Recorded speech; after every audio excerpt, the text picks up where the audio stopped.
Les da la más cordial bienvenida a la ceremonia de inauguración de la segunda versión de las Jornadas de Derechos Humanos y Salud Pública. Saludamos a las autoridades que nos acompañan. Director de la Escuela de Salud Pública, doctor Óscar Arteaga, la señora Jimena Poor, directora de Extensión de la Vicerrectoría de Extensión y Comunicaciones de la Universidad de Chile, profesor Claudio Nach, coordinador académico de la Cátedra de Derechos Humanos de la Universidad de Chile, señor Pierre Arnaud de Perruquí, nuestro invitado extranjero, bienvenido, directivos de nuestra escuela y unidades académicas de la universidad, señoras y señores. Para la Escuela de Salud Pública, doctor Salvador Allende, de la Facultad de Medicina de la Universidad de Chile, es un motivo de satisfacción y orgullo estar por segundo año convocando a estas jornadas. Esta versión consolida el esfuerzo de organizar desde nuestra escuela una actividad que siga los lineamientos de la Universidad de Chile en su quehacer como institución académica y de servicio público, haciendo presente la necesidad de contar con espacios de reflexión en torno a los derechos humanos desde las experiencias y prácticas relativas al arte, la memoria y la salud pública, constituyéndose así en un espacio de encuentro y convergencia respecto de los derechos humanos y la salud pública. Este desarrollo no sería posible sin el generoso aporte y trabajo tanto de nuestros compañeros y compañeras de la escuela, como las organizaciones y personas que han comprometido su apoyo y participación en lo que serán estos 3 días de actividad. Para dar la bienvenida a nombre de la comunidad de la Escuela de Salud Pública, se dirige a ustedes nuestro director, doctor Óscar Arteaga.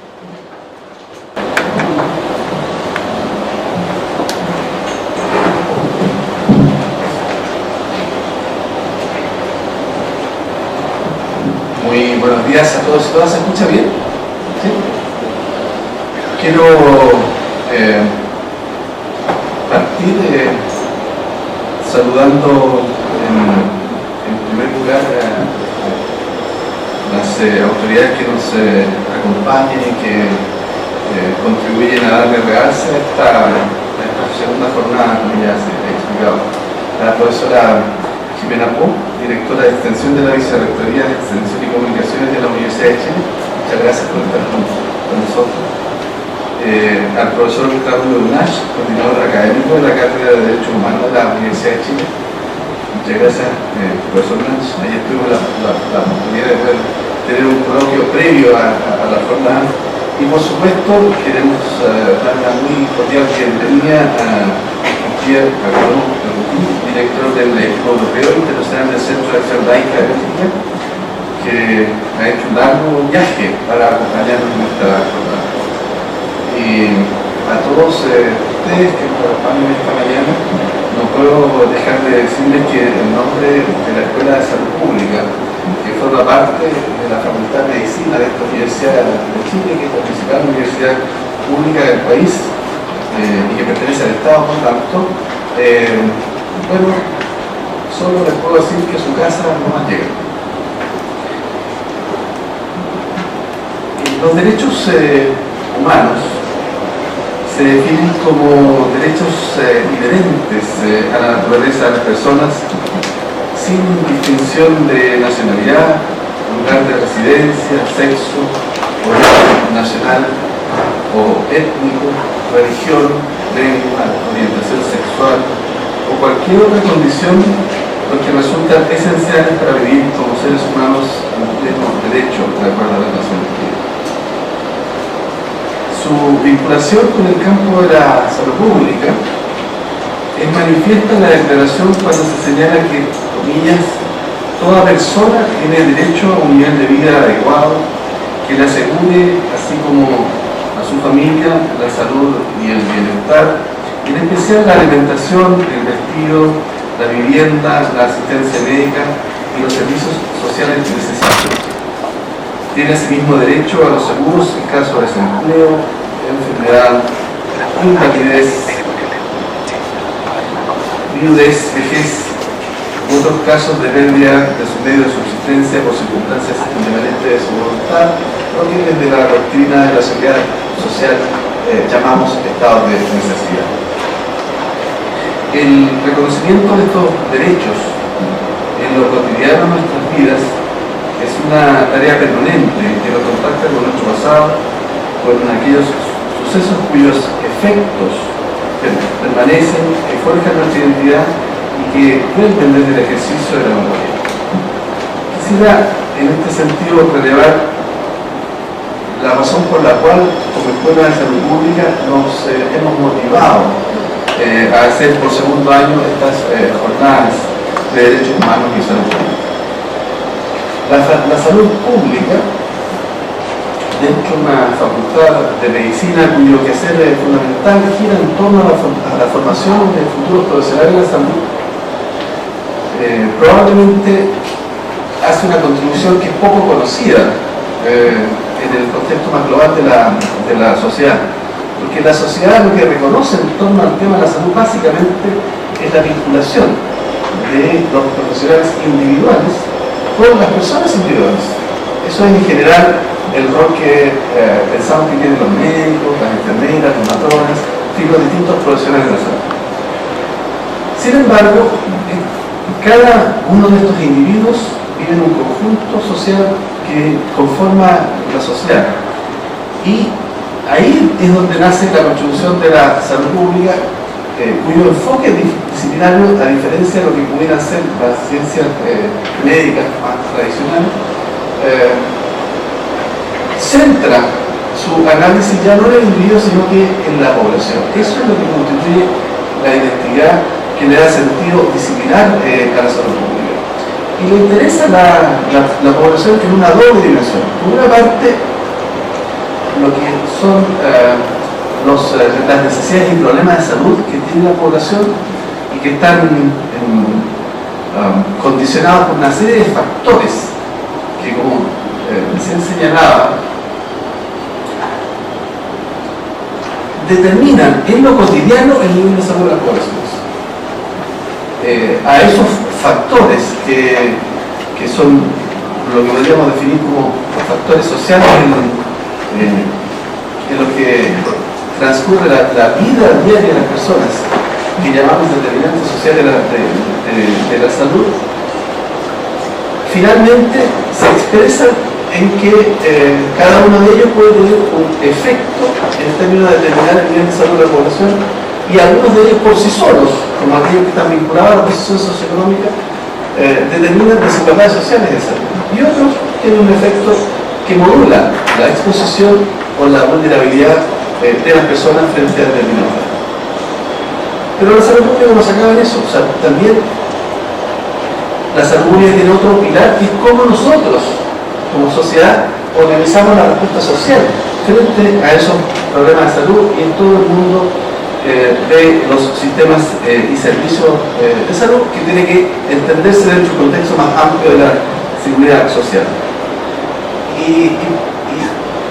Si ponemos atención entonces a este sentido identitario de la salud pública, es muy evidente el vínculo que existe entre salud pública y derechos humanos, porque finalmente los derechos humanos, en términos de el respeto que las sociedades tengan a ellos, el cuidado, el cultivo que se haga de esto, se va a expresar entonces en esta doble dimensión que tiene la salud pública, y que finalmente nos va a permitir medir a modo indicador el grado de cohesión social que tenga esa sociedad.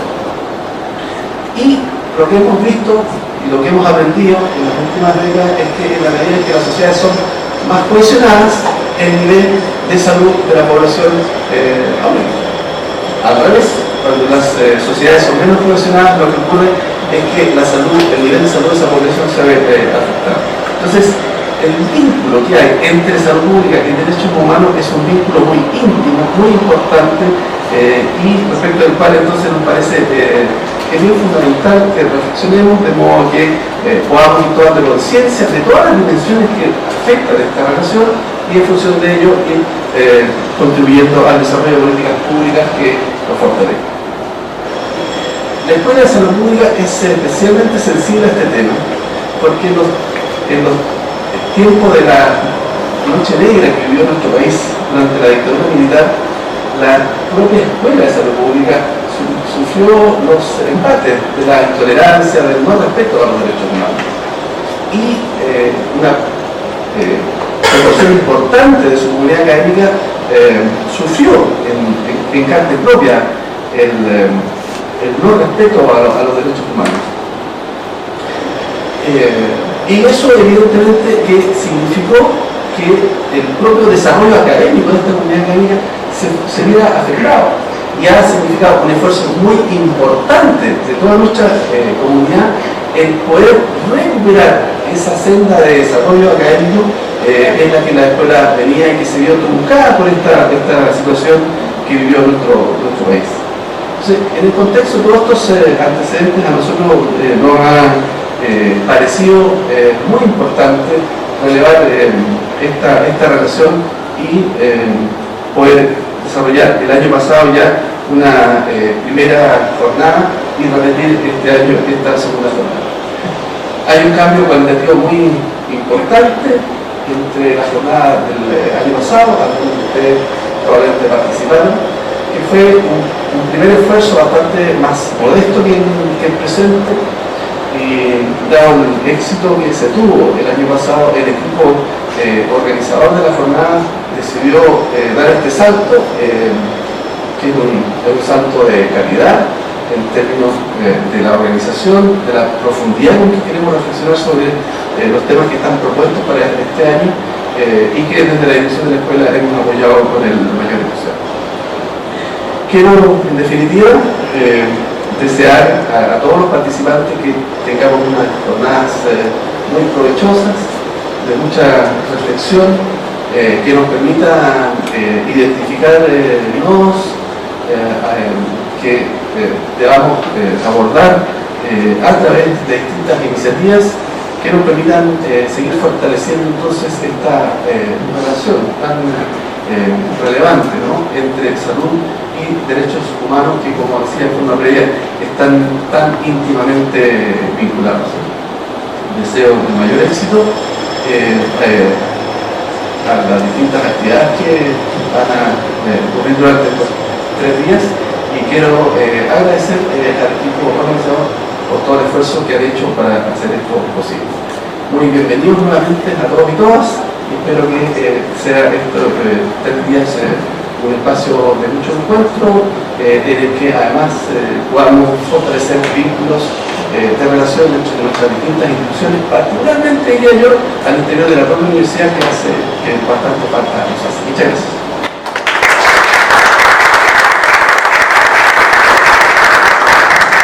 Gracias, doctor Arcano. Nuestra universidad ha venido desarrollando iniciativas para asumir desde su quehacer las temáticas relativas a los derechos humanos. En este sentido, la creación de la Cátedra de Derechos Humanos en nuestra universidad se constituye en uno de los hitos más relevantes para su estudio, reflexión y propuestas, tanto a la comunidad universitaria como a nuestro país. Para referirse a estas iniciativas y recibir el saludo de la cátedra en esta ceremonia inaugural, dejo con ustedes a su coordinador académico, profesor Claudio Nachi.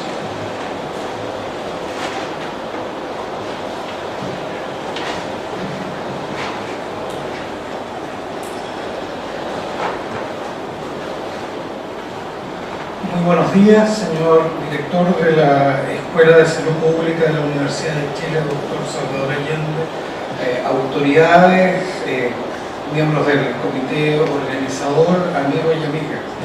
A nombre de la Cátedra de Derechos Humanos de la Universidad, quiero agradecer la invitación que se nos ha cursado para participar en la inauguración de estas segundas jornadas de Derechos Humanos y Salud Pública. Para la Cátedra, estas jornadas son muy significativas, ya que constituyen la materialización, la expresión viva del ideario que nos motiva, que no es otro que poder relacionar el trabajo de investigación sobre derechos humanos en nuestra universidad con la comunidad. Como ustedes saben, los derechos humanos han ocupado un lugar central en la historia de Chile las últimas décadas. Las violaciones graves y sistemáticas de derechos humanos vividas bajo la dictadura militar y el proceso de transición a la democracia pusieron esta temática en el centro de la discusión política, social, jurídica y moral en nuestro país. Lamentablemente, el debate y la producción académica en torno a los derechos humanos es algo que por diversos factores ha estado circunscrito a ciertas áreas del conocimiento. Se ha desarrollado bajo el alero de un discurso estructurado fundamentalmente desde un enfoque jurídico. Y los derechos humanos son demasiado importantes como para dejárselo exclusivamente a los abogados. Y ha sido difícil construir una perspectiva de derechos humanos, por lo tanto, para temáticas distintas al de las violaciones ocurridas en dictadura. Ello ha redundado, entre otros factores, en que exista una brecha muy importante entre la ciudadanía y la comprensión de una noción integral de los derechos humanos. Una mirada integral de estos y el aporte desde la academia a su desarrollo es un desafío pendiente. En la medida en que visualizamos y proyectamos la convivencia común, nuestra convivencia común, los valores y directrices que como país ponemos en vigor y la necesidad de proponer una mirada que sitúe en el centro del debate la dignidad de las personas y a partir de ello se restituyan, promuevan y garanticen los principios estructurantes de los derechos humanos, como la igualdad, no discriminación y la libertad entendida como autonomía, es un esfuerzo que nos compete directamente como universidad. Aportar a esta reflexión sobre derechos humanos requiere necesariamente proponer desde aquí, desde la academia, una aproximación amplia y actual sobre estos temas. De modo que como sociedad internalicemos que cuando nos referimos a los derechos humanos no es un ejercicio teórico, abstracto o histórico, sino que constituyen un elemento fundamental del presente y futuro que como país queremos construir. Las sociedades modernas van adquiriendo un nivel de complejidad que alcanza una magnitud crítica cuando las instituciones sociales y particularmente las instituciones académicas no logran dar marcos de interpretación de la vida en común y dentro de este hacerse cargo de las inquietudes, preocupaciones, miedos e ilusiones que ciudadanos y ciudadanas manifiestan en lo cotidiano. Para construir una democracia sólidamente fundada en el respeto de los derechos humanos, debemos procesar los conflictos y deficiencias sociales y en dicho desafío la educación pública no solo es una pieza más del engranaje, sino que debería encarnar el espíritu de un proyecto republicano. El enfoque de los derechos humanos en la actividad académica y en la vida universitaria también deben ser reflejo del modelo de universidad que queremos ofrecer al país y los objetivos centrales que se persiguen en tanto institución pública. Estas jornadas apuntan precisamente en este sentido. Desde la cátedra nos ha llamado profundamente la atención en estos meses de trabajo la cantidad de académicos y académicas, centros e institutos de nuestra universidad que están dedicados desde distintas perspectivas a la investigación sobre temas vinculados con derechos humanos. Pero también hemos podido ver que este ámbito también tiene un déficit que es permanente en nuestra casa de estudio. Las dificultades que tenemos para coordinarnos y coordinar esfuerzos. Sin lugar a dudas, cuando trabajamos coordinadamente, el impacto de nuestra investigación se proyecta, se fortalece. Como cátedra queremos contribuir a la comunicación, pero por sobre todo a proyectar dicho trabajo a la comunidad. En este sentido, estas segundas jornadas que hoy se inauguran tienen todos los elementos para ser exitosas, ya que abordan temas de gran actualidad para el debate de nuestro país y además lo hacen de una manera que convoca distintas expresiones del trabajo universitario y además también distintas visiones que se dan en nuestro país en torno a los derechos humanos. En efecto, la discusión sobre la memoria y los derechos humanos, la salud pública, el arte, son todas expresiones de una mirada amplia del ser humano que debe ser siempre la base para la discusión sobre derechos humanos. Ustedes, como pocos, saben los efectos desastrosos que tienen las experiencias traumatizantes para la salud de las personas y la convivencia al interior de las instituciones. Este año, desde la Rectoría, se ha puesto un énfasis particular en dos temas que ustedes tratan en estas jornadas. Por una parte, la importancia de la memoria para la construcción de una sociedad democrática. Esta mirada de la memoria y las violaciones de derechos humanos sufridas bajo la dictadura debe ser un pilar para proyectar el Chile que queremos construir. Mirar nuestro pasado no es un ejercicio inútil como muchos pudieran creer. Es en este pasado donde encontramos las bases éticas de nuestro futuro. La forma en que se vivió la dictadura en nuestra universidad y en esta facultad de medicina fue cruenta.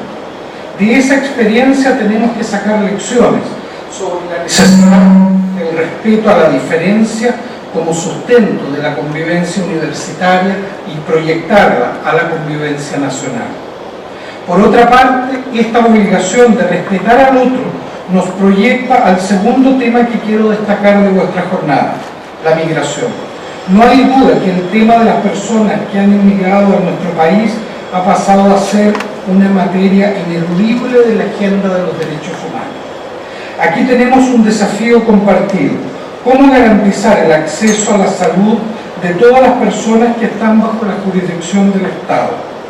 No hay duda que una política pública de movilidad social basada en la idea de una migración selectiva no resiste más tiempo. Tenemos que discutir un nuevo enfoque basado en derechos humanos, y en eso la salud pública tiene un rol central para construir esta mirada distinta. Para terminar, quiero felicitar a la comunidad de la Escuela de Salud Pública por este esfuerzo, y pueden contar con nosotros, con la cátedra, para proyectarlo en el tiempo y para ayudarlos en lo que humildemente esté a nuestro alcance, para que estos temas se sigan desarrollando en nuestras aulas y se proyecte a la comunidad con la fuerza que solo la Universidad de Chile tiene. Muchas gracias y mucho éxito.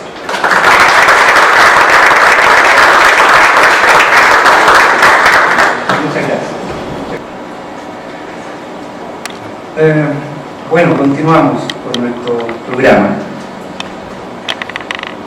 Les decía que está configurado con diversas vertientes y distintas manifestaciones, así que estamos dando prueba de ello. Hemos estructurado estas jornadas desde la perspectiva de una actividad que dé cuenta, no tan solo desde la memoria, que en el caso de nuestro país es un tema relevante, sino también una mirada de lo que pasa hoy y qué está pasando con las personas, las comunidades y sus derechos. En este sentido, la reflexión, análisis y acciones que se deban asumir implican mirar a nuestra realidad, problemáticas, entre otras referidas, por ejemplo, a la migración, la violencia doméstica, laboral, urbana, entre otras. Para compartir su experiencia y trabajo respecto a algunas de estas temáticas, tenemos a un amigo que viene desde Bélgica. Él es el encargado de abrir con su conferencia esta segunda jornada de Derechos Humanos y Salud Pública. Con ello queremos agradecer también a la delegación de la Comunidad Valonia-Bruselas por su aporte, no tan solo en la posibilidad de contar con Pierre, sino también en apoyar esta jornada. Tenemos el privilegio de contar con la presencia de Pierre-Arnaud Perruti. El señor Perruti es director del equipo europeo e internacional del Centro de Acción Laica de Bélgica, director ejecutivo de la European Humanist Federation, secretario ejecutivo de Belgian Human Rights League y miembro de Belgian Journalist Deontology Committee. Su conferencia tiene por título La violencia policial como amenaza a los derechos humanos. Va a ser dicha en francés, por lo tanto, estaba la posibilidad de contar con los títulos fuera. Por favor, Jesús, adelante.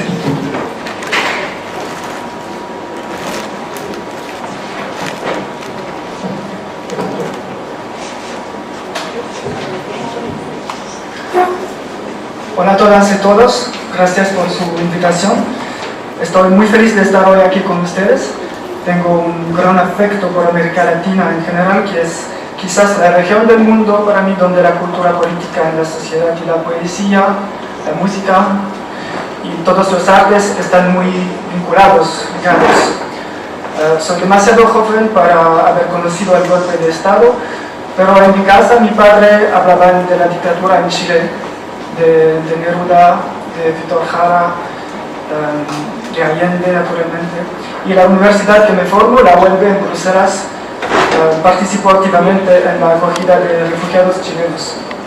Y así para mí, América Latina y Chile en particular son sinónimos de resistencia, de poesía y de nación. Pero lo siento, pero mi castellano no es suficiente para continuar en este hermoso lengua y por lo tanto voy a hablar en francés, si puede la traducción.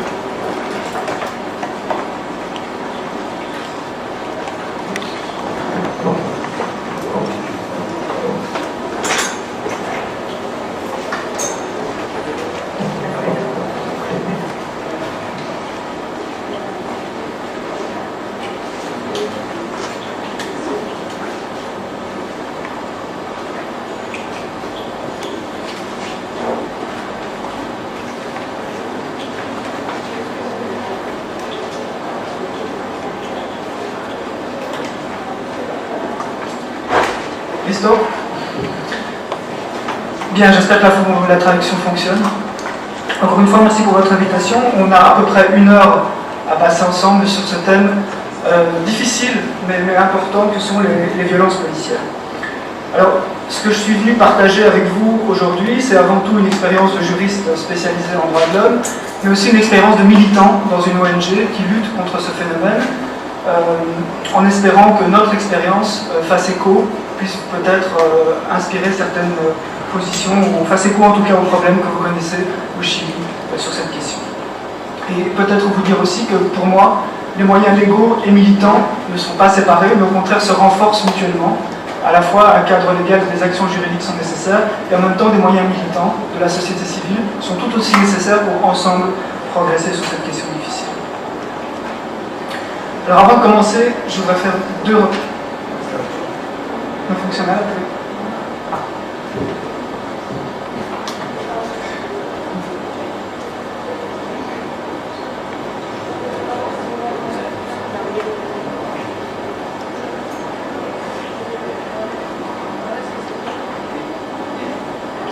Ça fonctionne maintenant?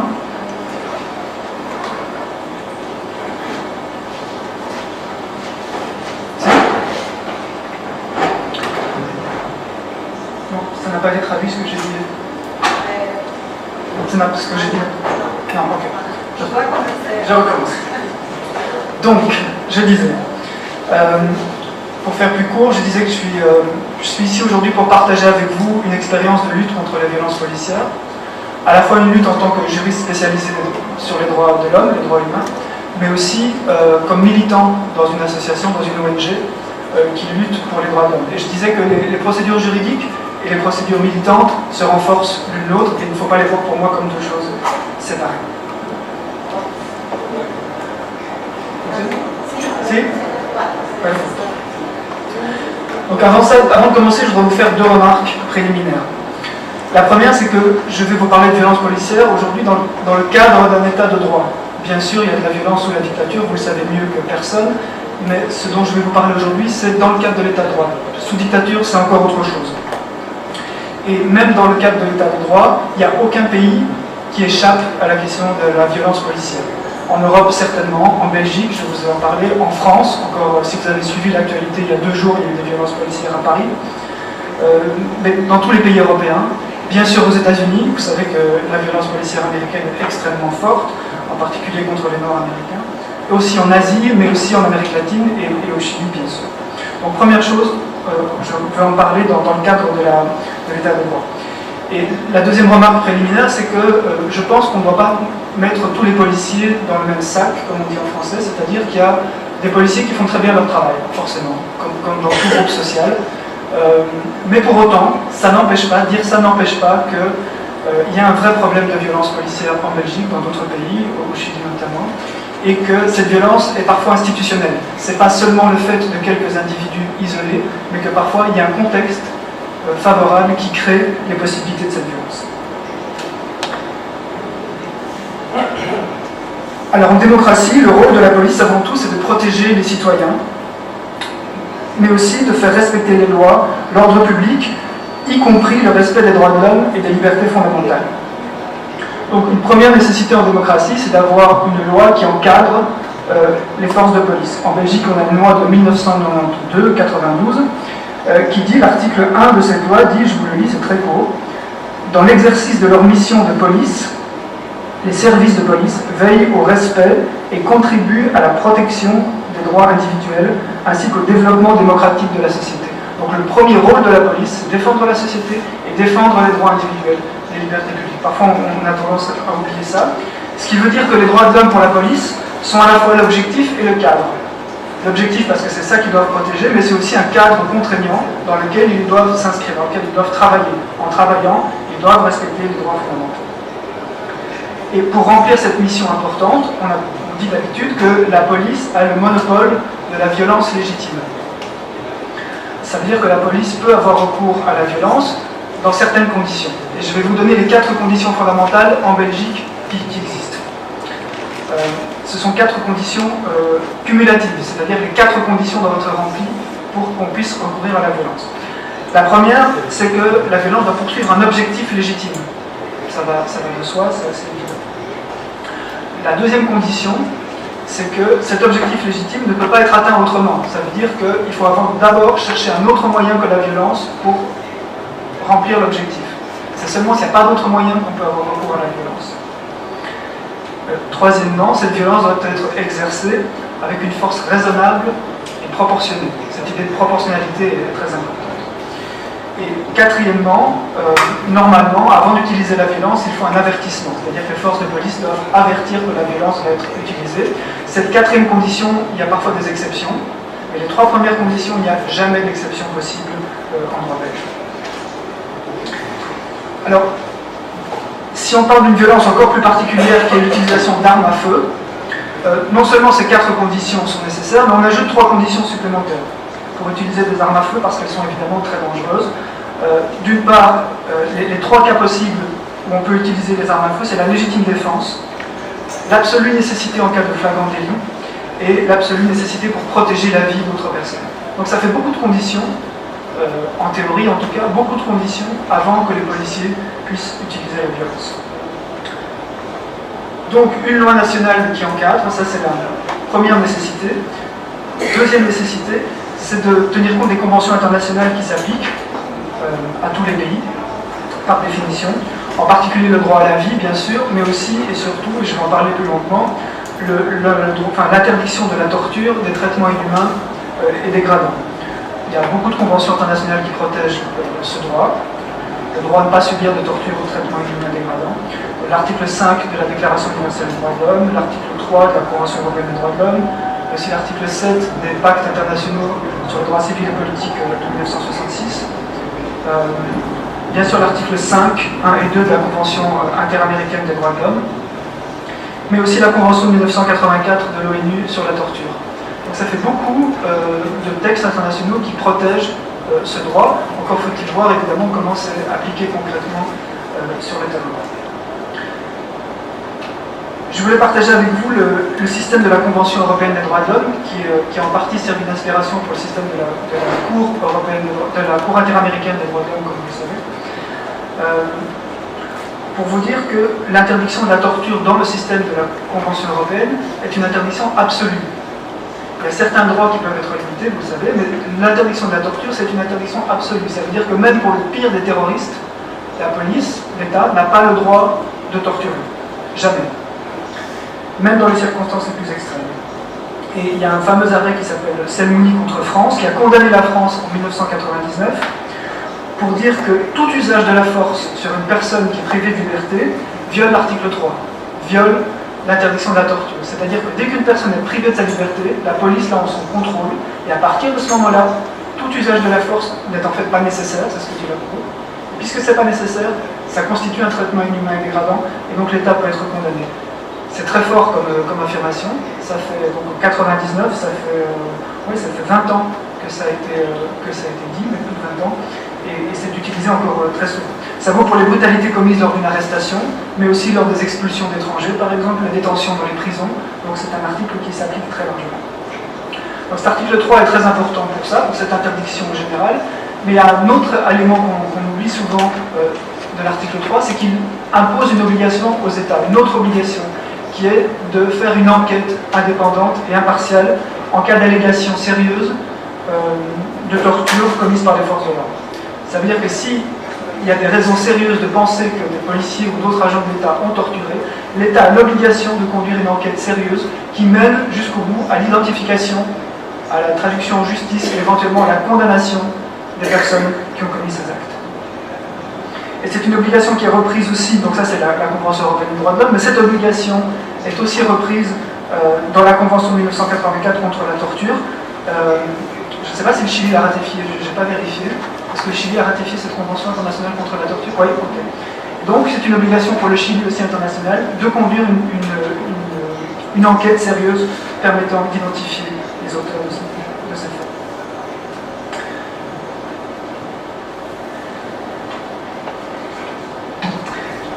Alors,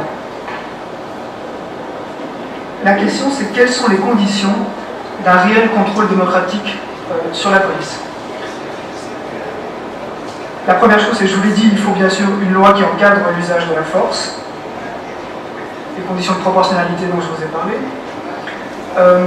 Il faut également des éléments, des mécanismes de contrôle démocratique de ces forces de police. Alors en Belgique, très rapidement, il y a deux types de mécanismes. Il y a à la fois des contrôles internes et des contrôles externes. Les contrôles internes, ce sont des commissions, des éléments internes à la police, auprès desquels on peut déposer plainte. Alors, je n'ai pas besoin de vous faire des dessins, évidemment, ces contrôles ne sont pas très efficaces. Ce sont des policiers qui contrôlent des policiers. Et vu la culture de la police, il y a assez peu d'effectivité à ces contrôles.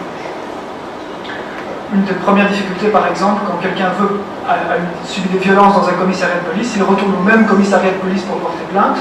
Les policiers ont l'obligation de prendre sa plainte, mais en pratique, souvent, les policiers refusent, le menacent, donc très souvent, l'obligation d'acter la plainte n'est pas respectée.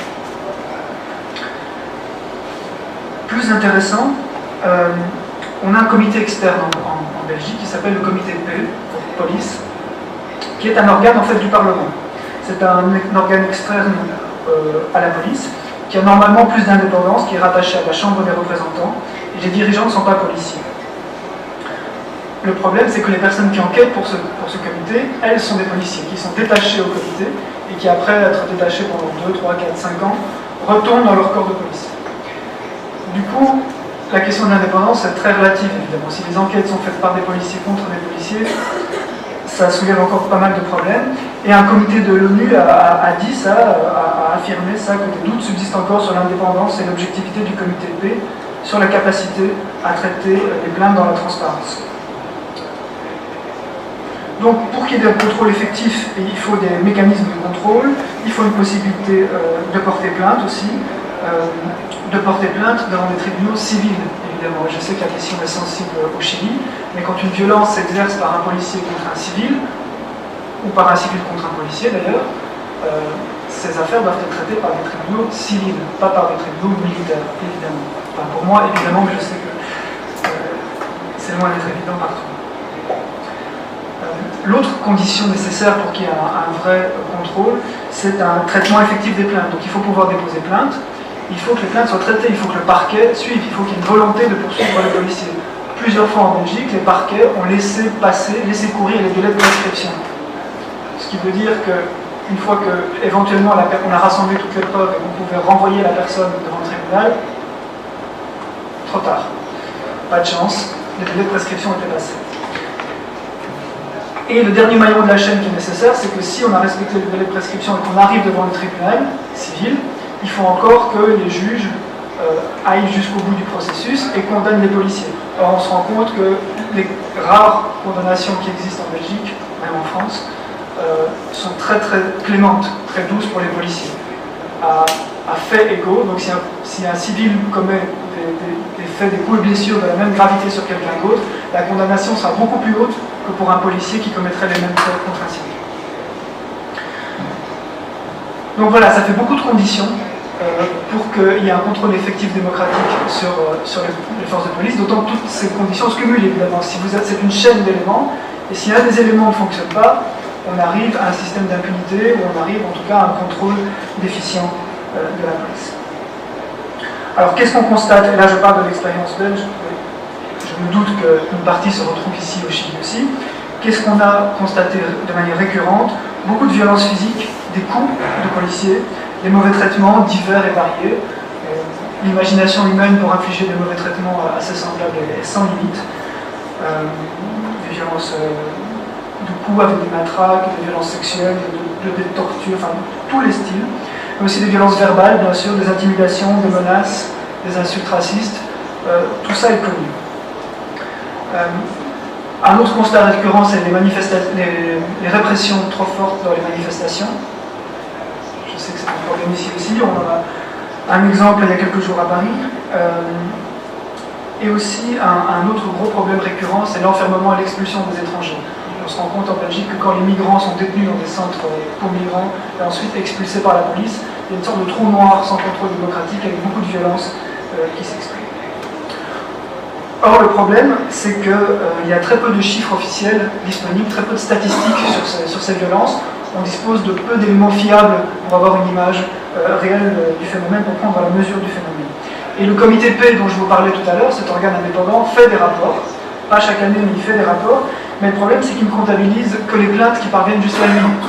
Et comme je vous disais, il y a d'autres échelons de plaintes possibles, donc ce que voit le comité P n'est que la partie émergée de l'iceberg, en fait. Il y a beaucoup d'autres violences qui n'arrivent jamais jusqu'au comité P, soit parce que les gens ne portent jamais plainte, beaucoup n'osent pas porter plainte, soit parce que simplement c'est pas repris dans les statistiques. Autre exemple, s'il y a eu des violences commises lors d'une manifestation policière, des violences commises par la police lors d'une manifestation, eh bien pour le comité P, ce sera seulement un seul dossier, ce sera considéré comme comptabilisé comme un dossier, même s'il y a 30 plaintes de violences commises sur des personnes, ce ne sera considéré que comme un cas, donc ça fausse les statistiques.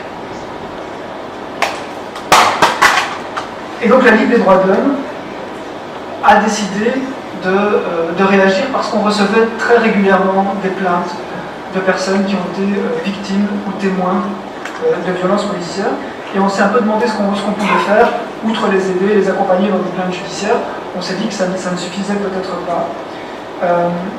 Et donc, ce qu'on a décidé de faire, c'est de créer un site internet consacré aux violences policières. Un des plus gros problèmes dont on s'est rendu compte, en fait, comme je vous disais, c'est que non seulement il y a beaucoup d'éléments de la chaîne pour que ce contrôle soit effectif, mais surtout le premier élément, c'est que les gens portent plainte. Et beaucoup de gens ne portent pas plainte, tout simplement parce qu'elles sont intimidées, parce qu'elles ont peur, ou parce que ce sont des migrants sans papier, par exemple. Un migrant sans papier, aujourd'hui en Belgique, être sans papier, c'est un délit. Ça veut dire que si vous allez chez des policiers pour porter plainte, vous reconnaissez que vous commettez un délit. Vous êtes à la fois le criminel et le plaignant, la victime. Et donc, évidemment, les migrants sans papier n'osent pas porter plainte et sont parmi les premières victimes, les plus vulnérables en tout cas, face à la violence policière. Donc, pour essayer d'avoir des données plus objectives sur ce phénomène, on a créé ce site internet qui poursuit 3 objectifs. Donc c'est un site qui s'appelle OBSPOL, Observatoire de la violence policière. 3 objectifs, je vous disais. Le premier, c'est informer les gens sur leurs droits, en disant il y a des droits, la police ne peut pas agir n'importe comment, voilà ce que vous pouvez faire, vous ne pouvez pas faire face à la police. C'est des questions très concrètes, très pratiques. Est-ce que la police a le droit de demander ma carte d'identité? Est-ce que la police a le droit de me fouiller? Est-ce que la police a le droit de me menotter? Combien de temps la police peut me maintenir en détention sans être formellement inculpé par un juge? Est-ce que vous avez le droit de filmer la police? Tout ce genre de questions sur lesquelles je vais revenir. Donc première chose, informer les gens de leurs droits. Deuxième chose, récolter des témoignages. Donc on a mis en ligne des formulaires pour les victimes, des formulaires pour les témoins qui peuvent raconter ce qui leur est arrivé, et nous garantissons l'anonymat de ça, sauf accord de la personne. Et c'est important non seulement pour avoir de l'information pour nous, mais c'est aussi très important pour les personnes parce que quand elles lisent les autres témoignages sur le site, elle se rend compte qu'elles ne sont pas toutes seules et que ce n'est pas un cas isolé en fait. Et je pense que c'est très important pour la reconstruction propre et le sens que la personne peut donner à ça, de se rendre compte que son cas, son affaire n'est pas un cas isolé, mais s'inscrit dans une problématique, dans un contexte plus large. Et troisième élément, évidemment, c'est d'utiliser tous ces témoignages pour faire de l'analyse et pour retourner vers les politiques en Belgique et essayer de faire avancer les choses et d'utiliser cette matière pour la traduire en revendications politiques et juridiques.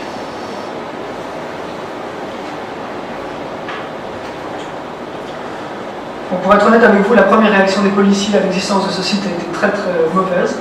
On a eu des déclarations très dures, on a eu beaucoup de mails d'insultes sur le site de la Ligue, dont à mon avis une bonne partie devait venir de policiers.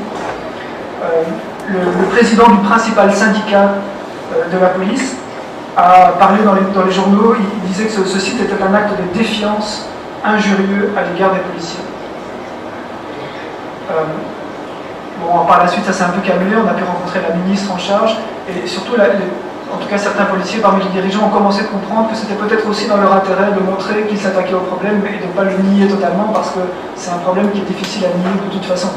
C'est l'évidence que la violence policière existe.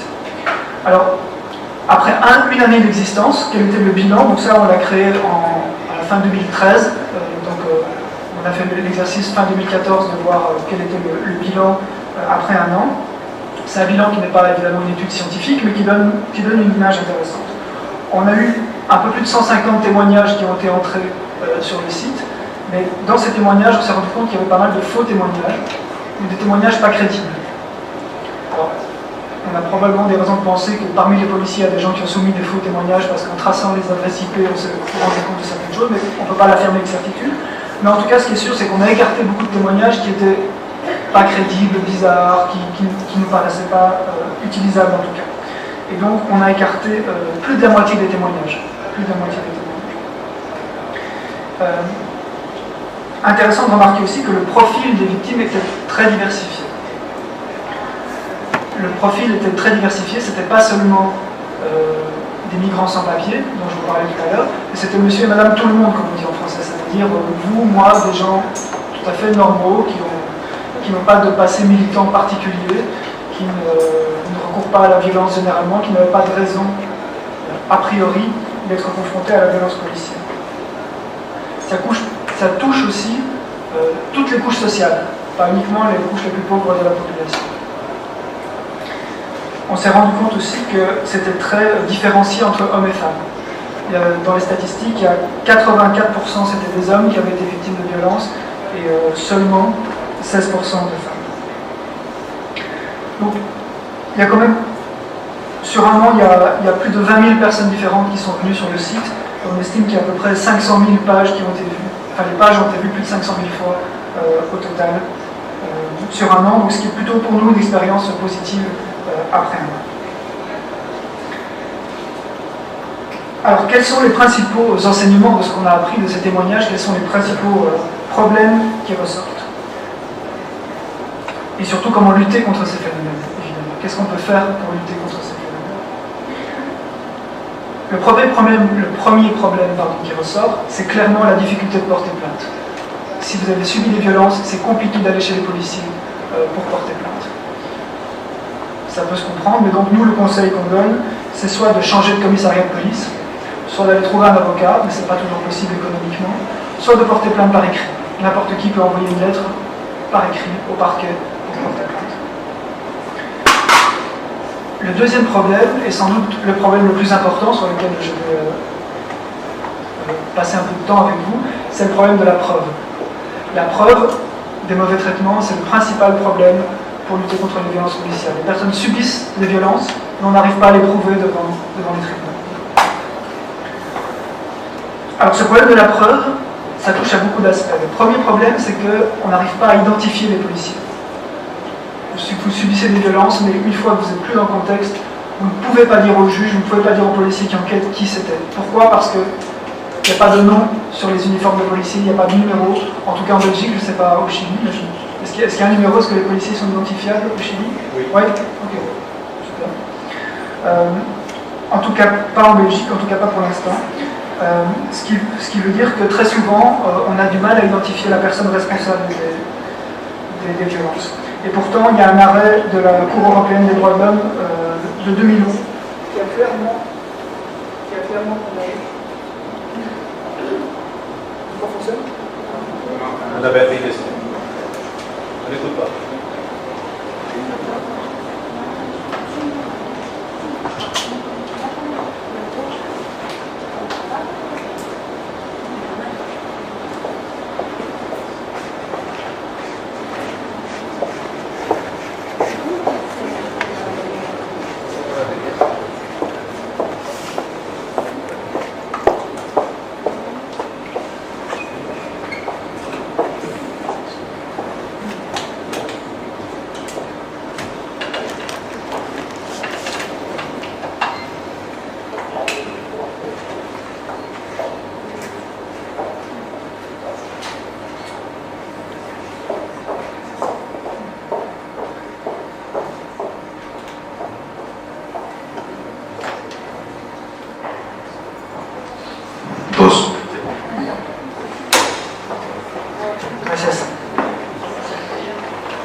Donc je disais, c'est important de pouvoir identifier les policiers, mais c'est une très bonne nouvelle ici au Chili, il y a des identifications.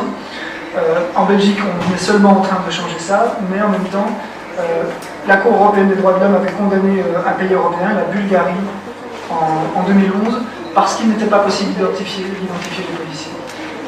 Et si on ne peut pas identifier les policiers, disait la Cour, il n'y a pas moyen de faire une enquête réellement indépendante et impartiale qui aboutit, et donc on viole l'obligation de l'article 3 dont je vous parlais tout à l'heure, sur l'obligation de faire une enquête approfondie. Alors en Belgique, on vient de passer une loi en 2014, l'année passée, pour rendre obligatoire l'identification, mais il n'y a pas encore d'arrêté d'application, donc ce n'est pas encore tout à fait opérationnel. Un autre problème dont on se rend compte par rapport à la preuve, c'est que les policiers, dès qu'il y a un problème de violence, systématiquement rédigent ce qu'on appelle un PV de rébellion pour se protéger. Ça veut dire quoi? Ça veut dire que, je suis sûr qu'en droit chilien c'est la même chose, si un policier vous donne un ordre, vous devez suivre son ordre, vous devez lui obéir. Et donc si vous refusez, ça devient de la rébellion. La rébellion est un délit pénal. Or pour un policier belge, mais je pense pour beaucoup de policiers dans le monde, dès que vous lui dites quelque chose qui ne lui plaît pas, ça devient de la rébellion. Et dès qu'il sent qu'il y a un sujet, dès qu'il y a un problème qui est en train de se passer, pour se protéger, ces policiers rédigent systématiquement des PV de rébellion. Même si tout le monde n'est pas dupe, les juges savent très bien que c'est une pratique courante. Et même le comité P, dont je vous parlais tout à l'heure, a dit aussi qu'il fallait arrêter avec cette pratique de PV de rébellion. Mais en même temps, c'est embêtant parce que, comme vous le savez, le poids, la parole des policiers est souvent plus forte que la parole des personnes, des plaignants et des victimes.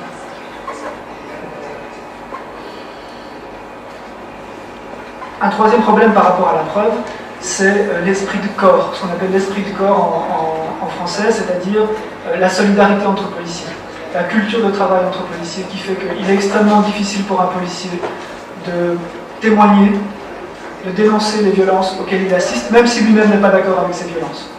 Parce qu'après, il risque de subir des répercussions, des contre-coups, des intimidations, des menaces de la part de ses collègues ou de sa hiérarchie.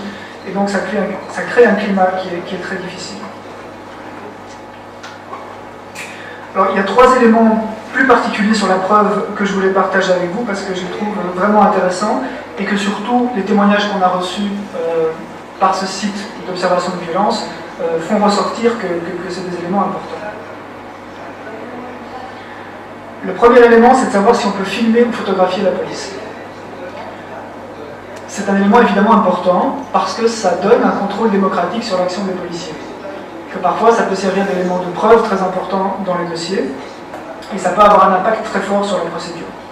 Je vous donne un seul exemple, c'était en 2011 à Bruxelles, il y avait plusieurs manifestations d'activistes du mouvement des indignés, Los Indignados, il y en avait plusieurs en Espagne, dans presque tous les pays européens. Et lors de cette manifestation, la police avait arrêté une jeune fille qui avait une vingtaine d'années. Comme d'autres militants, ils étaient assis par terre, les mains menottées dans le dos, et elle attendait. Elle ne disait rien, elle attendait. Et puis sur des images qui ont été filmées par un autre manifestant, un policier en civil s'approche d'elle, lui donne un coup de pied au visage alors qu'elle était assise par terre.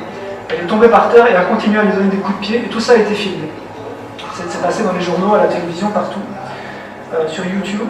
Et évidemment, le policier a été poursuivi. Évidemment, il n'y a pas moyen de faire autrement, tellement la violence était manifeste, était évidente.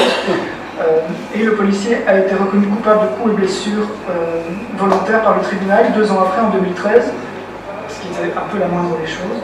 Mais il a obtenu la suspension du prononcé, c'est-à-dire qu'il n'a aucune marque sur son casier judiciaire. Donc il est condamné, mais il n'a pas de marque.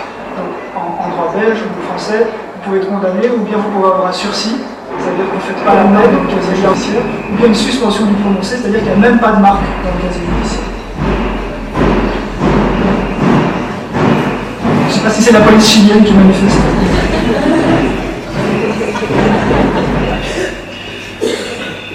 Alors, la question c'est, est-ce qu'il est permis de... Est-ce que c'est autorisé de filmer et de photographier les policiers? Et la réponse, en tout cas en droit belge, c'est évidemment oui. Évidemment oui. En droit belge, il n'y a aucune interdiction de filmer les policiers. Je ne sais pas si en droit chilien, c'est autorisé de filmer les policiers. Voilà. C'est pas si sûr, d'accord. En tout cas, ce qui est sûr, c'est que les policiers n'aiment pas ça. Et que souvent, si vous commencez à filmer quelqu'un, les policiers vont venir, vont vous demander d'arrêter, ou peut-être vont prendre votre téléphone, vont effacer les images. Donc, c'est totalement illégal en Belgique. Alors, il peut exister des exceptions, c'est vrai, pour protéger le secret professionnel, pour protéger la vie privée, ou éventuellement le droit à l'image, ou par exemple parce que les policiers peuvent craindre des représailles dans une opération contre la mafia ou des choses comme ça. Mais en principe, ça ne vaut pas dans les interventions sur les lieux publics. Et ces exceptions sont très restrictives. Donc le principe général, hors exception, c'est qu'on peut filmer. Alors, évidemment, l'argument de la vie privée ou du droit à l'image s'oppose à cette forme de contrôle démocratique qui est très importante pour tout le monde, mais aussi pour les journalistes, évidemment. Il est très important que les journalistes puissent filmer, puissent photographier, puissent décrire, d'autant plus que ces journalistes ont une fonction de contrôle démocratique aussi importante que d'autres dans la société. Et que dans la jurisprudence constante de la Cour européenne des droits de l'homme, la protection des journalistes est très très forte.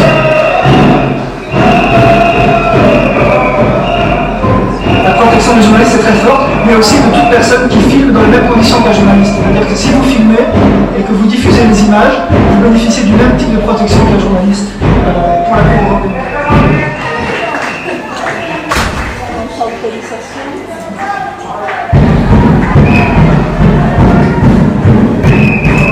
On attend encore ou ça va? C'est pas mal. Ça va bien beaucoup.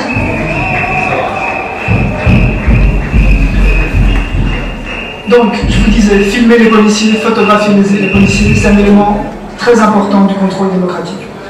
Une question plus difficile, c'est de savoir s'il faut mettre des caméras de surveillance dans les commissariats de police, dans les fourgons, dans les prisons. C'est plus difficile parce que traditionnellement, des organisations de défense des droits de l'homme comme la nôtre, on est très contre les caméras de surveillance parce que ça peut causer des atteintes à la vie privée et que ça, on les contre. Mais en même temps, on se rend compte que dans les lieux de violence importants, ces caméras peuvent avoir une utilité, surtout dans des lieux, pas dans la rue, pas partout, mais dans des lieux fermés, où tous les gens qui entrent sont identifiés. Donc, en particulier, un fourgon cellulaire, une voiture, un commissariat de police. Là, on peut dire qui entre et qui sort. Donc, ça aide à identifier la police, mais en même temps, ça pose des questions de problème à la vie privée. Mais s'il faut faire une balance entre perdre un peu de vie privée dans une cellule de commissariat et gagner beaucoup de protection contre la torture et le mauvais traitement, je pense que dans ce cas très spécifique, il vaut peut-être mieux la caméra et perdre un peu de vie privée que de subir le mauvais traitement. Mais bon, ça peut être une discussion qu'on peut avoir en tout cas. Donc, premier élément de preuve important, c'est filmer, photographier. Deuxième élément important, c'est essentiel même, c'est les certificats médicaux. Sans certificat médical, vous n'avez quasi aucune chance que votre procédure aboutisse. Or, les policiers ont l'obligation de vous porter assistance quand vous êtes détenu. C'est une obligation. Donc, même si la violence vient des policiers, ils ont quand même l'obligation d'appeler un médecin. Bon, parfois, c'est le médecin de la prison, parfois, c'est le médecin qui travaille avec la police. Donc, l'objectivité et l'indépendance du certificat médical n'est pas toujours garantie, mais c'est essentiel, c'est fondamental d'avoir un certificat médical. Troisième élément important pour la preuve, c'est un mécanisme qui vient de la Cour européenne des droits de l'homme et qui est aussi fondamental, qui est un ce qu'on appelle le renversement de la charge de la preuve. Et je m'arrête là-dessus un tout petit peu parce que c'est vraiment important, ça a eu un rôle déterminant dans la lutte contre la violence policière en Europe. C'est une décision qui a condamné la France, de nouveau, en 1992. Et c'était un cas de violence policière grave. Et la Cour a dit que lorsqu'on constate des blessures, des coups sur le corps d'une personne qui était arrêtée, qui était détenue par la police ou en prison, si la police n'est pas capable de fournir des éléments convaincants, une explication rationnelle convaincante de l'origine de ces coups, l'État est condamné pour violence et mauvais traitement. Ce qui veut dire que la preuve repose sur les épaules de l'État et plus de la personne qui a subi le mauvais traitement. C'est fondamental. Et plusieurs pays ont été condamnés sur base de cette jurisprudence. Si une personne est arrêtée en bon état physique, et puis que 2 jours après elle a des coups, sauf si l'État peut expliquer d'où ça vient, eh bien l'État est condamné pour mauvais traitement parce qu'on pense que ça ne peut venir que de mauvais traitement puisque la personne était détenue par l'État qui était sous sa responsabilité, en quelque sorte.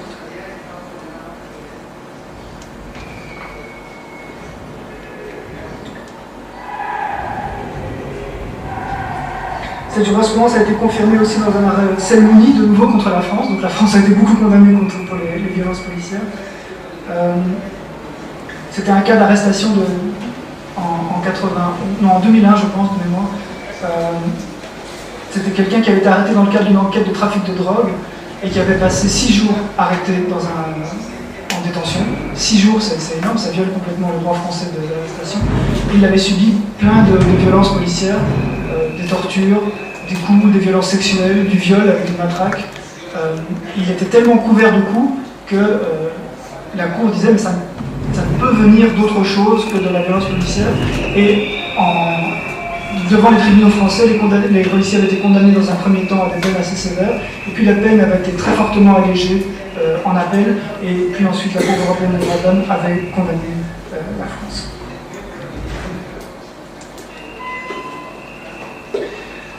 Alors, indépendamment d'un problème de la preuve, je vous disais qu'il y a un gros problème d'inaction du ministère public. Trop souvent, les poursuites n'ont pas lieu alors que les plaintes ont été déposées, le ministère public laisse courir la prescription. Et l'autre problème, c'est qu'on se retrouve face à une clémence excessive. Je vous le disais, les juges ont la mauvaise habitude de prononcer des peines beaucoup plus inférieures quand la violence vient de la police, plutôt que quand la violence vient de personnes civiles. Je vous donne un exemple qui rassemble plusieurs choses dont on vient de parler. En 2010, donc ça fait 5 ans, dans un commissariat en Belgique, les policiers avaient arrêté une personne qui souffrait de légers problèmes psychologiques, de troubles psychologiques. La personne a été mise dans une cellule du commissariat, donc on n'était pas en prison, on était dans un commissariat de police, et la personne a été mise toute nue. Je ne sais pas pourquoi, peut-être parce qu'elle risquait de se blesser avec ses vêtements, ou en tout cas elle était nue dans la cellule. Et cette personne qui était instable psychologiquement faisait beaucoup de bruit, mais elle était dans la cellule, elle était enfermée et tout était sous contrôle, elle faisait juste beaucoup de bruit.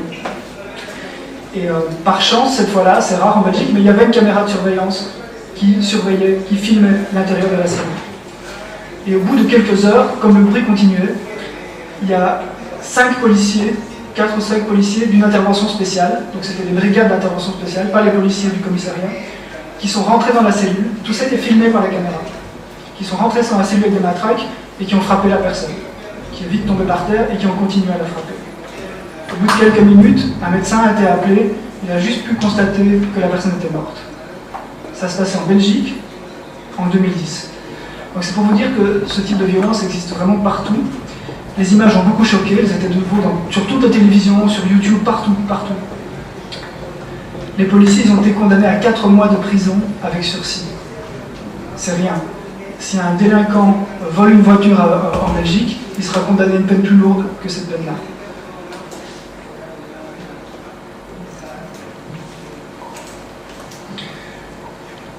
Dernier élément qui est important pour pouvoir lutter contre les violences policières et qui là nous rassemble puisque nous sommes soumis aux mêmes règles, je dirais, c'est le rôle des instances internationales et de l'ONU en particulier.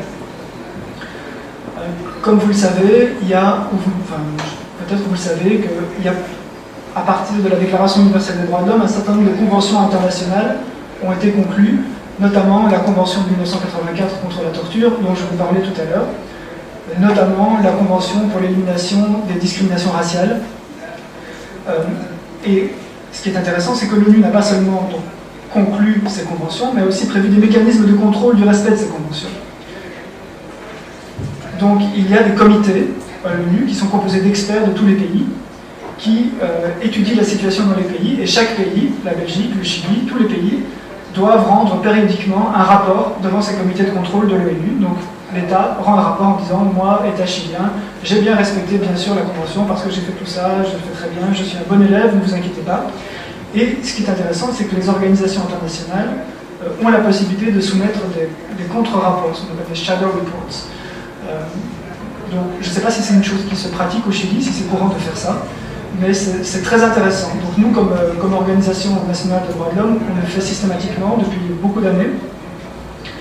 Chaque fois que la Belgique arrive devant un de ces comités, eh bien, nous soumettons un contre-rapport en disant voilà, le rapport de la Belgique il est là, voici notre rapport à nous pour dire tous les problèmes de violence que nous avons constatés, pour parler de violence policière ou d'autres sujets. Et les deux comités qui sont le plus importants sur ces matières-là, c'est le comité pour l'élimination des discriminations raciales, parce qu'il y a beaucoup de problèmes de violence raciale dans la police, et puis surtout le comité contre la torture, puisqu'il y a un comité de l'ONU contre la torture. Et donc tous les 3-5 ans, l'État chilien doit faire un rapport devant le comité contre la torture, et j'espère, je ne sais pas, mais j'espère que les ONG au Chili font des contre-rapports pour alimenter ce comité, et ne pas laisser simplement la parole à l'État chilien, parce que du point de vue de l'État chilien, tout va toujours bien, parce que pour les États, tout va toujours bien, évidemment. De notre expérience d'avoir utilisé ces comités, c'est qu'on a obtenu des très bonnes recommandations de ces comités de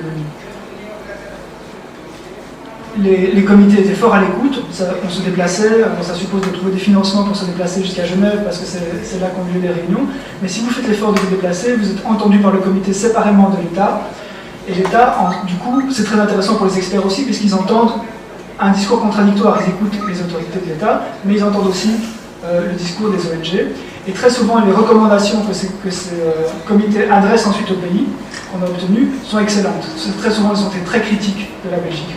Et du coup, nous, non seulement on peut utiliser ces recommandations par la suite, mais on peut aussi aller dans les médias en disant, vous voyez, la Belgique a été condamnée par ce comité international parce qu'il ne respecte pas ou il viole telle et telle disposition. Et c'est très utile pour notre travail aussi. Donc, je ne sais pas si c'est quelque chose de fréquent ici, mais je vous encourage vivement à utiliser ce genre de mécanismes qui ne sont pas parfaits, mais qui complètent les mesures qui peuvent aider à lutter contre le phénomène de violence policière. Et ce qui est vrai aussi, c'est que les autorités publiques n'aiment pas du tout être montrées du doigt à l'étranger par les comités de l'ONU. Diplomatiquement, ça ne fait pas très bon effet, donc ils sont sensibles à ça, ils sont très sensibles. Alors ça ne veut pas dire que les lois changent du jour au lendemain, mais ils sont sensibles à la question.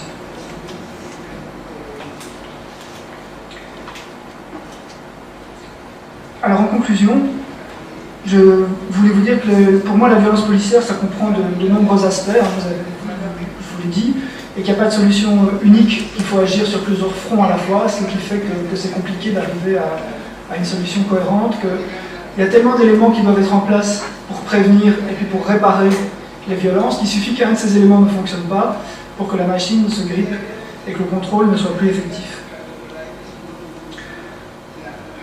Un des éléments fondamentaux, c'est la formation des policiers. La répression ne suffit pas, évidemment, mais malheureusement, l'expérience belge est assez décevante de ce point de vue-là. Jusqu'à présent, les formations de policiers, ça consiste à les mettre dans une pièce comme ceci pendant 2 heures et leur parler de la Déclaration universelle des droits de l'homme. Assez peu de résultats, je pense qu'ils sont tous en train de dormir ou tous en train de jouer sur leur téléphone, et que ça n'a pas beaucoup d'effets concrets. Encore une fois, il y a des policiers qui font très bien leur travail, mais le contexte, la culture de travail fait que même pour ceux qui font bien leur travail, c'est difficile de dénoncer les problèmes. Donc il faut trouver autre chose, et là, je vous avoue qu'on n'a pas encore vraiment trouvé la solution. On travaille étroitement avec l'Institut national des droits de l'homme, l'équivalent, pour essayer de renforcer les formations, trouver des formations concrètes, plus pratiques, qui ont du sens, peut-être faire des jeux de rôle, des situations, montrer que dans cette situation-là, la police, qu'est-ce qu'elle peut faire ou pas faire, expliquer mieux aux policiers, peut-être faire comprendre aux policiers qu'est-ce qui se passe dans la tête d'un militant ou militante qui manifeste selon dans quelle situation il est. Voilà, peut-être que ça passe par des jeux de rôle, des mises en situation, je ne sais pas, mais pour l'instant on cherche, on n'a pas encore trouvé la bonne formule. Mais aussi, ce que je voulais vous dire, c'est que s'attaquer aux violences policières, ça comprend tous ces éléments, tout ce dont on a parlé aujourd'hui, mais ça implique aussi de s'attaquer à un climat politique qui peut légitimer les violences policières.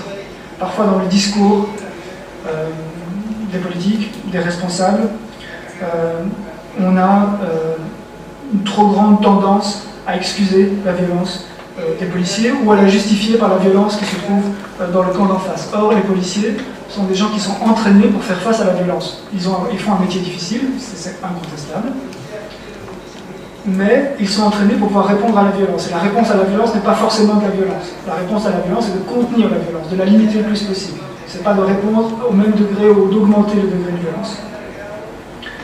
Donc lutter contre ce climat politique implique de lutter contre des idées d'extrême droite qui sont trop répandues encore en Europe, malheureusement peut-être encore un peu plus demain après les élections en France et d'autres élections dans d'autres pays.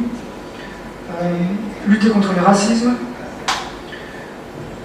lutter aussi contre les abus de la lutte contre l'immigration clandestine. Vous savez qu'on a une grosse question de migration en Europe et que l'Europe est dans une position de se protéger des migrants, de fermer les frontières et qu'il y a beaucoup d'abus policiers, beaucoup de violences commises sur les migrants. Et enfin, les abus de la lutte contre le terrorisme. Vous savez que depuis 2011, mais a fortiori depuis les attaques de Charlie Hebdo, depuis les attaques de Londres, depuis les attaques de Madrid, et depuis évidemment les attaques de Paris au début du mois de novembre, la lutte contre le terrorisme est en train de prendre une dimension nouvelle et de nouvelles lois sont passées dans l'urgence, dans des lois presque émotionnelles, dans l'émotion du moment, pour donner de plus grands pouvoirs d'investigation, de plus grands pouvoirs de détention, de contrôle aux forces de police et aux forces de renseignement. Et ça, potentiellement, ça crée un climat qui est propice aussi aux abus et aux violences policières. Et la dernière chose, je pense, c'est d'essayer de convaincre, et on a encore du travail en Belgique, c'est d'essayer de convaincre les autorités policières de changer de discours profondément. C'est-à-dire, aujourd'hui, le discours est de dire les associations exagèrent, ce sont quelques cas isolés, il n'y a pas vraiment de problème fondamentalement. Et surtout, si vous mettez ça en avant, disent-ils, leur discours est de dire si vous montrez les problèmes, vous sapez, vous attaquez la confiance que les gens ont dans la police. Et ce qu'ils doivent comprendre, c'est que c'est exactement l'inverse. Si la police reconnaît qu'il y a des problèmes, si la police reconnaît qu'il y a des difficultés, et s'ils essayent de s'attaquer réellement au problème, la confiance des gens dans la police va augmenter. Donc reconnaître qu'il y a un problème, c'est plutôt augmenter la confiance plutôt que diminuer la confiance dans les gens. Et ça, c'est un vrai changement de mentalité, une vraie révolution culturelle dans beaucoup de pays, mais qu'en Belgique, on n'a pas encore complètement réussi à faire. Voilà. Gracias por su atención. Muchas gracias.